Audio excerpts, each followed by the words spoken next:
ভোটের বাংলাতেই খুন হয়েছেন সিপিএম কর্মী, আর তার মৃত্যু নিয়ে রাজনীতি শুরু করে দিয়েছে তৃণমূল।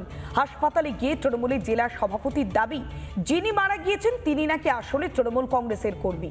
তবে কি শকুনের মতো লাশ পড়ার অপেক্ষায় থাকছে তৃণমূল? লাশ নিয়ে রাজনীতি করাটাই কি রাজ্যের শাসক দলের সংস্কৃতি?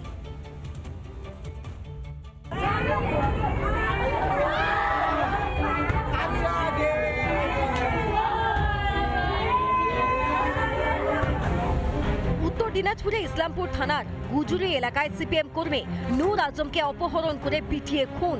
তৃণমূলের বিরুদ্ধে অভিযোগ পরিবারের। ওই ছেলেটার নাম হলো নূর আজম, সিপিএমে ছিলাম। তারপরে একবার ও বামফ্রন্টের র্যালিতে ঘুরছিল, হয়তো এর মধ্যে ওর উপরে অনেক রকমের প্রেশার আসছিল।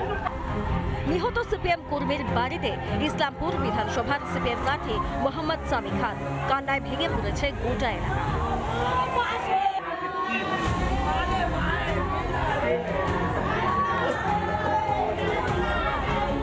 উনি আমাদের পার্টি মেম্বার, লেভি দেওয়া পার্টি মেম্বার। আমাদের পার্টিতে তো লেভি দিয়ে পার্টি মেম্বার হতে হয়, লেভি দেয়।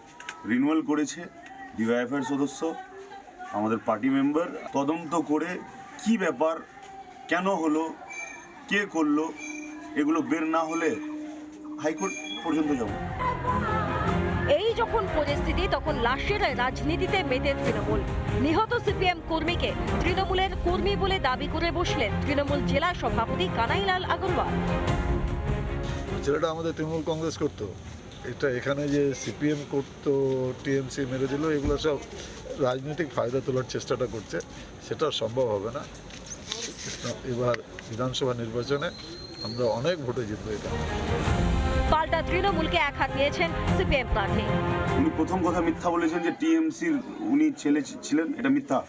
উনি মিথ্যা কথা বলছেন এখন এই মুহূর্তে দাঁড়িয়ে, যখন একটি ছেলে মারা গেছে। এই চেয়ারম্যান কানাইলাল আগরওয়াল মহাশয়ের জন্য ভোটটাই সব। ওনার লজ্জা হওয়া উচিত। মানুষ মরছে মরুক, তৃণমূলের যেন রাজনীতি হলেই হলো। এ কেমন মা মাটি মানুষের সরকার? পরের ঘরে আগুন লাগলে তৃণমূলের বুক কাঁপে না বুঝি? তৃণমূলের কাছে রাজনীতি সব। তুষার বিশ্বাসের রিপোর্ট, রিপাবলিক বাংলা। নানা ধরনের কন্টেন্ট দেখার জন্য লাইক করুন, শেয়ার করুন আমাদের ফেসবুক পেজ, সাবস্ক্রাইব করুন আমাদের ইউটিউব চ্যানেল। পাশাপাশি অন্যান্য ব্রেকিং নিউজের জন্য অবশ্যই চোখ রাখুন রিপাবলিক বাংলায়।